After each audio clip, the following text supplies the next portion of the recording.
Okay, I think we're recording.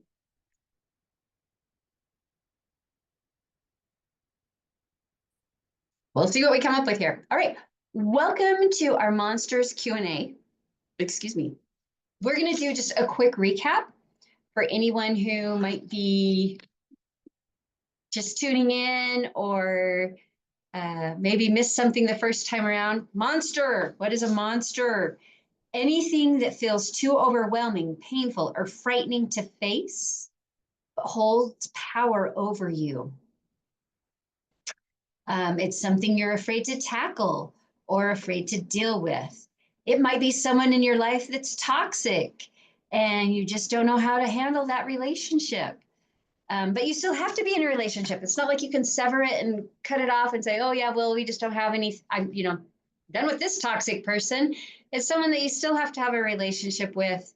I guess you could choose to do that, but you're choosing not to for whatever reasons that are valid. And so you still have to have some sort of a relationship with this individual. Let's see, demons from your childhood, how you were raised or things you went through. Maybe it's how you were treated by your peers or your colleagues. It's anything you need to do some work on to clear up, clean up, heal, so that you can move to the next place. But it's holding you hostage. Like you just aren't willing to go to another place. This is how I love to look at it, is these monsters, they are familiar. So even though they may be monsters, they may be hard to be around, they may make us feel uncomfortable, and we know there's something better out there, or we believe there's something better out there. The monster is familiar. So we choose to let the monster remain in our space and have power over us. Because the unfamiliar is more scary than the monster. I don't want to downplay this in any way. And if you are someone who is struggling with some sort of abuse, I encourage you to get the proper help. Don't stay in an abusive situation, but oftentimes you hear that someone will stay in an abusive situation because it's familiar. And, maybe my husband is really abusive to me, but if I leave him, how am I going to put food on the table? And I don't know what could happen otherwise. And so even though this situation is really crummy, I'm choosing to stay because the unknown is too frightening. Even though I'm feeling like in a hostage situation with this experience or this person, not having this in my life feels just too scary. It feels more uncomfortable than the uncomfortable I feel in this situation. And that's what our brains think, right? That's our brains going to work, trying to keep us safe, but not understanding that what they're doing is not keeping us safe. Okay? So that's our monsters. Then we went through our monster acronym. So we spelled out the word monster, M.O.N.S.T.E.R. Number one, M, was our mask, the mask that we wear, we hide behind. We hide behind this mask. We pretend like we don't see the monster as a monster. We see it as a good thing in our lives. We hide behind that mask. Oh, obstacle. What are the obstacles we put in place to keep us safe from the monster? I'm not going to let the monster go, so I'm just going to put up these little walls and obstacles around me to keep me safe while the monster's here, because I don't want to get away from the monster. Okay, what are those obstacles?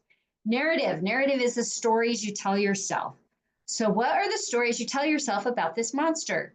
That it's okay. It's okay for me to believe that I'm not worthy of having a good life, because You know, nobody really has a good life. I mean, you look around, everything's kind of crummy for everybody. Everybody's got these hard things to deal with. So, you know, my monster, he's not so bad because, you know, everybody's got to have something. What is the story you tell yourself, the narrative? S is shadow. You're hiding in the shadows. Why are you hiding in the shadows? You're afraid of this monster. You know that you are not yourself because of this. You know that you're not living as your true authentic self because of this monster. You're living in the shadow of the monster, and you're behaving and acting and responding in ways that are keeping you in the shadows of the monster, keeping you hiding, keeping your true self hidden. T, trigger. We trigger. What about our monsters trigger us, right? So our monsters in our lives we've found ways to handle the monster, to live with the monster. So we act in a certain way, we behave in a certain way, we respond in a certain way. We have patterns and programs that we follow so that we can survive in the realm of our monster. We can live with our monster and we can do it in a way. We've created this survival plan, and our monster triggers us constantly, and he puts us in that fight, flight, or freeze mode. And we're in constant state of, what is the word? I don't know, like stress, because the monster's always there and we get triggered. And oh no, now I've aroused the monster. And so we have all these triggers that happen that keep us stuck in this repeating patterns.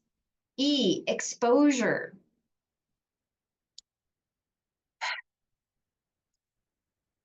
We're willing to see the monster, but not expose what the monster does to us, right?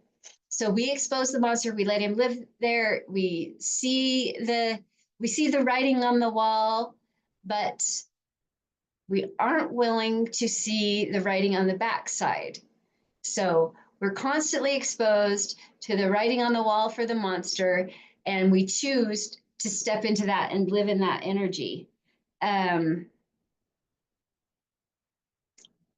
We aren't willing to shine the light bright and see that backside and see the other side. So we're constantly exposed to the toxic traits of the monster in our lives and our reflection. So it's like looking in the mirror. Every time we turn around, we see in the monster the things that we need to heal. How did I write that? The monster is a mirror showing you what still needs healing. So if you can look at the monster and see whatever it is, you know, I've got these beliefs that are incorrect. I'm being treated poorly. I'm treating myself poorly. I'm following a path that is not the path I want to follow. I'm choosing to be, not sure controlled is the right word, but like controlled by this presence, whether it be a belief, a program, a person. I'm choosing to be controlled by this monster. And okay, so let's take a deep dive and see what it is I need to heal from so that this power that the monster has can be neutralized and no longer have power over me. It does not mean that the monster goes away. It means the monster no longer has power over you. So the experience from your childhood, the person that you live with, the colleague that you have, you may still, they're always going to be there, but they will no longer have power over you because you're neutralizing the power of the monster. That is our goal in recognizing monsters. So the question came in is like, okay, I get it. I can see all of this. I see my monster, but you said, you know, you can journal about it, you can scribble on it, but I just don't know how to get away from the monster. So can you give me some more tips on how to escape from the monster, how to neutralize the monster? So let's think about this for just a minute. One of the things that I believe is that's exposure. So like shining light on a problem oftentimes diminishes its power. So as you go through the process of discovering the monster, discovering the traits of the monster that need healing within you, I think that's the key. So you look at the monster and you say, okay, so just for simplicity, I'm going to use the idea of an individual who is a monster to be with. Like, you have to hang out with this person. They are a monster. I just thought of the movie Monster-in-Law, right? So, like, you have this monster individual in your life, and maybe they're a teacher that you're taking a class from, and you still got to get through the class. You can't just drop the class and not finish.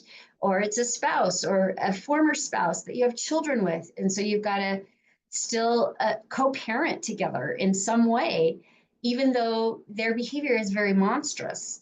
Or an in-law, maybe you have an in-law who is just a monster to you. They just don't treat you nice. They are so hard to be around, and it brings out all this yuckiness in you.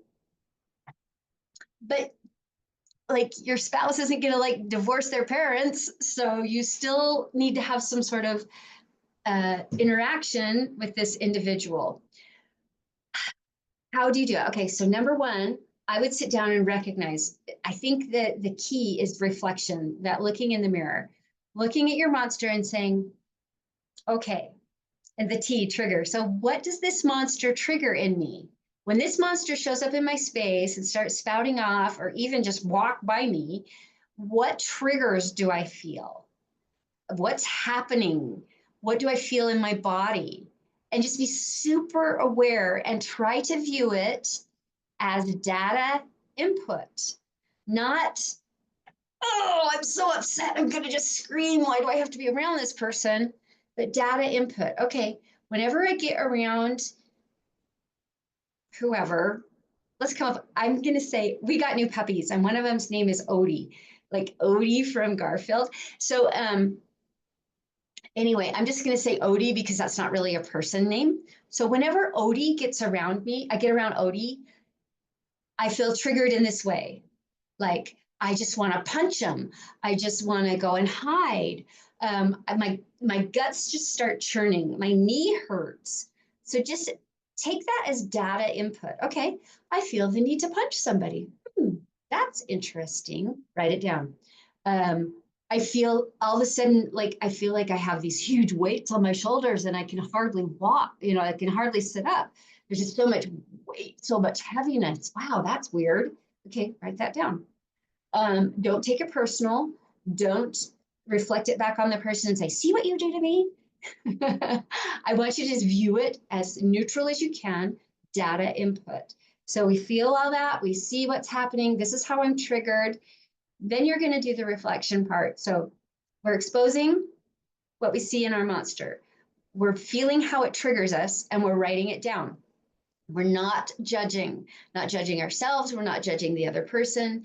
We're just discovering how we feel. It's data input. I guess I'm very like TV centered, movie centered, even though I don't watch that much. Anyway, remember like Star Trek? I think it's Star Trek: The Next Generation with the Borg and I think his name's Data, the guy that's just like, that does not compute, He just takes data, and he's not emotional, right? So think of data, taking that information in. So it's just data input. It's just information. There is no emotion. Do not attach the emotion to it at this point, okay? So you're looking at all of that. You're creating this list of the triggers and the ways that you're affected by the monster. Okay, so I've got this list. Now I'm going to go down that list and I'm going to say, okay, when I think about each of these things, what emotion does it invoke inside of me? Okay, anger, and dig deep, so is this a feeling of being, I feel unworthy, I feel invisible, I feel, and try not to use an ED word, like invalidated. That's not a good thing, because that means that they're imposing that on you. You want to dig deep and decide what it is you're feeling. What am I feeling? And not what people are I feel like people are pushing on me, but what's coming from inside out. And oftentimes, like, anger is very much a surface. You got to dig deeper, right? So I feel unimportant. I feel worthless. I feel whatever. Dig deep, find out what those emotions are. Then I want you to focus on those emotions and say, okay, what is the opposite of that? So, of course, if I feel unworthy, then I'm worthy. If I feel worthless, I have great worth. If I feel invisible, I feel visible. So discover what those opposite emotions are, and then allow yourself, do the processing pause. If you don't know what that is, go grab that on our class website. It's totally free, and learn about the processing pause, and let yourself feel those emotions, let them go right out your feet into Mother Earth to be transmuted, and then bring back in the opposite, the high vibrating emotion. I'm valuable, I'm important, I have of great worth, I'm worthy, I'm wanted, I'm seen, I'm smart, I'm creative, whatever it is that you want, the opposite, okay? And allow that to come in and permeate your body. Then I want you to think about your monster. So in this case, it's an individual, but it could be an experience, it could be a place, it could be procrastination, I mean, whatever. And then I want you to just imagine or visualize those high vibrating emotions enveloping the monster. So creating like a bubble around the monster. So you're replacing those triggers that the monster creates in you with the high vibrating emotions that will neutralize those lower vibrating emotions that you experience when the monster gets into your presence. Does that make sense? Yeah. So just it may take time. You may need to scribble out some things. We may need to do some. I highly encourage you to join in our group session, Courage to Face My Monster. That's going to be awesome in helping you recognize and work through the process of realigning your energy so that monster does not have the power over you. Again, the individual isn't going away. The problem isn't going away. The experience isn't going away. None of that's going away. We're changing the charge, the energetic charge attached to that. We're neutralizing those triggers. We're replacing them with God's truth and who you really are and who you're really capable of being. So then, as you go through this process, when that triggers again, because it's going to be a process, right? When you feel that trigger from your monster, you know what to do. Oh, okay, I'm feeling triggered. The emotion is this. I'm going to process it, push it down out, fill myself up with the truth, and then shine that back on my monster. Just create that bubble around your monster. If it's love, if it's peace, if it's creativity, if it whatever it is, worth, value, so that the monster is now getting enveloped in those feelings, emotions, values that matter to you, that are who you really are. And just step by step, try to take it in as data input, feel it, let it go, replace it, project it. Yeah, I am excited to hear how this works for you. Super excited. Okay, let me see if I have any other questions popped in. Okay, so yeah, that feels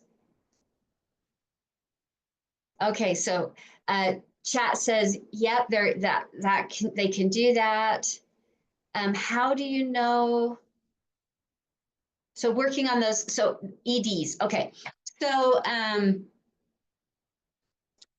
ED emotions. So I feel ignored.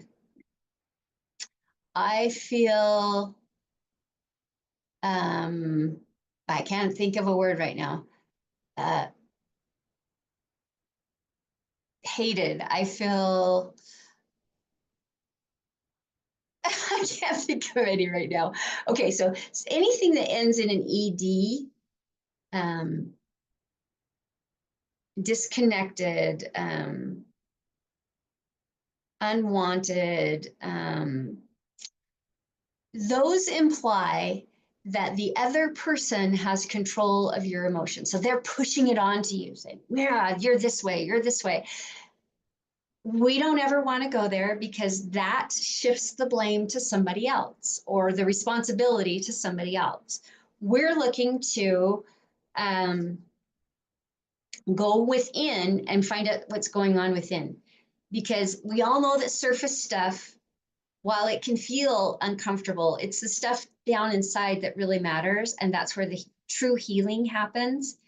So it has to come from within. So we don't want to have, as we're going through that emotion list with the ED words, I'm unwanted, I feel ignored, I feel anyway, especially when you're saying that to, like if you're saying that to someone, it sounds like, see, you're doing it wrong, you're not treating me the way you're supposed to.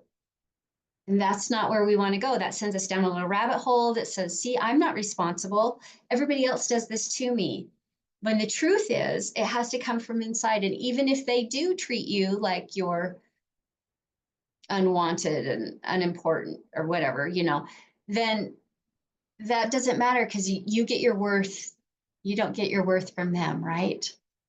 You came with your worth, but you need to recognize that.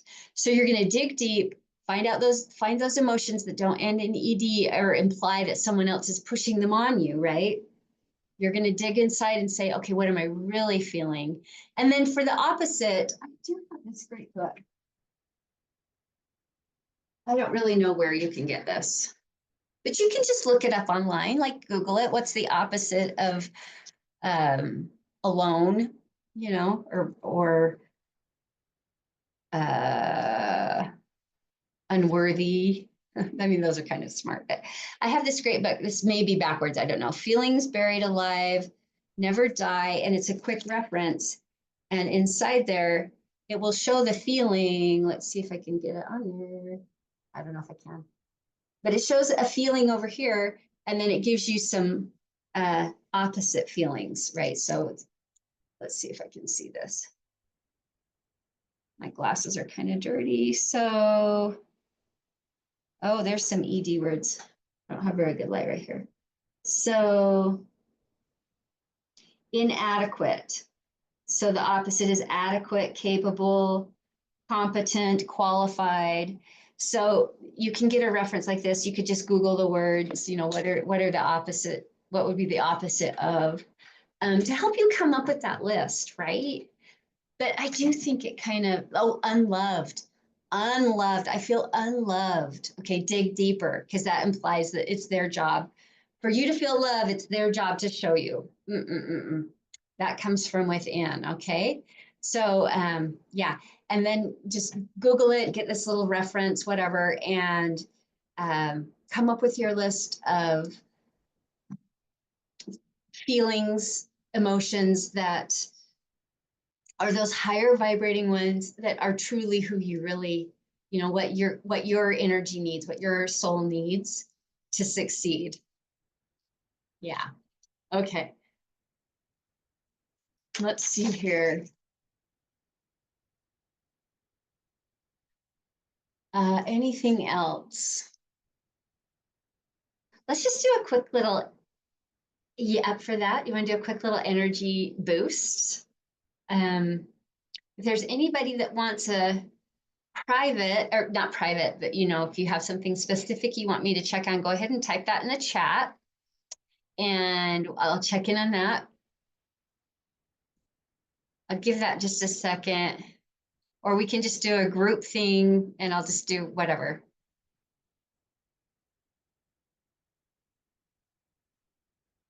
Okay, group. Okay.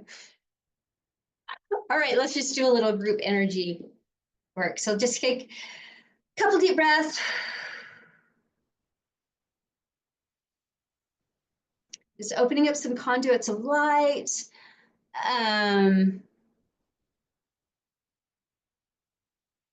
Clearing out some false beliefs.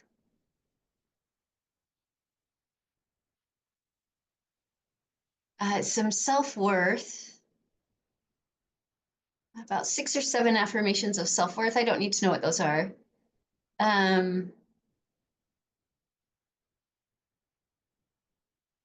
Something about I'm willing to see my monster.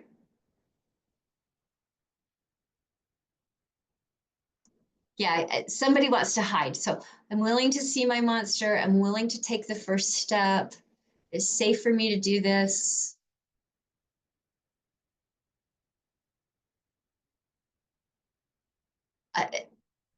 So it's kind of like I want to change. I don't know that I want to change, but I want to change. So let's plug that in. Okay, I'm willing to change. I'm willing to see things differently.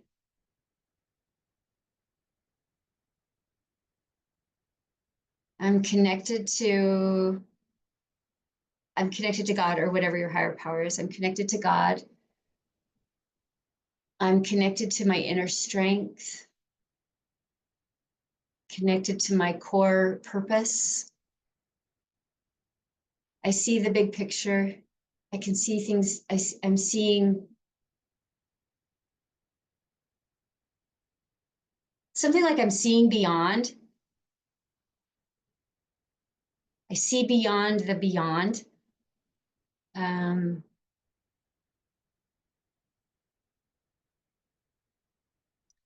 Some things from our energy library. I don't need to know. And because we're doing this quick, I'm just going to do about 3 things from the energy library.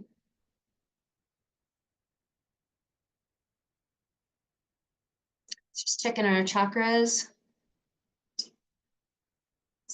Chakra 6, 7. Okay, so chakras balancing. Aura, we need to check in on the aura, the layers of the aura. 1, 2, 3, 4, 5, 6. All the layers are off. Okay. Layers of the aura. 1, 2, 3, 4, 5, 6, 7. Very good.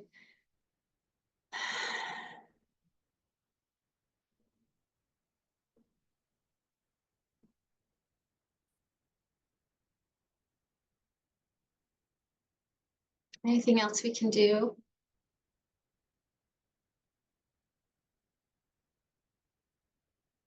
Chakra 5.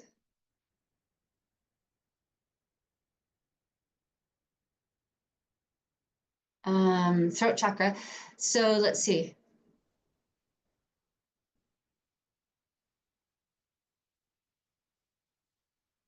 Something about so like it's all about speaking your truth and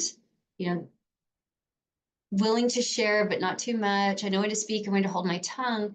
But this is something about, I think this has to do with speaking to a monster with love. Yeah, I can speak to my monster with love. Love comes out when I speak to my monster. And it's safe for me to speak, safe for me to speak.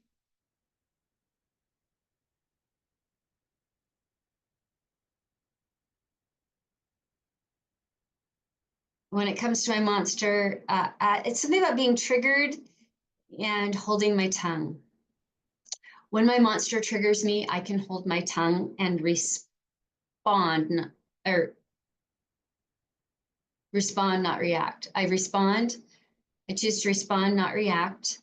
And I easily hold my tongue until it's safe to speak.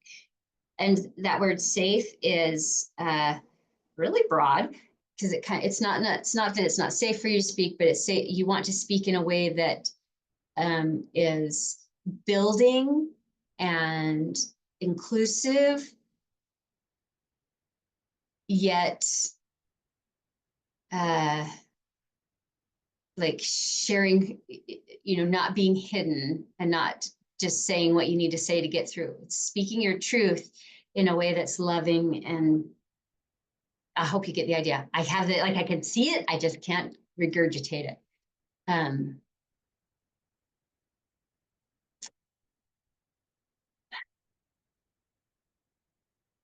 Okay, that's what I'm getting. So anything else? All right, that feels really good. Okay, thanks for joining me for our Monster Q&A. I hope that you will join in on the Courage to Face My Monster energy alignment session. As of this recording, it's going to be recorded next week, but if you're watching it later, of course, you can always grab it in our recorded sessions. So yeah, this is going to be a really good session. And again, I'm always here. If you have questions, just reach out. Have a great day, and thanks for joining me.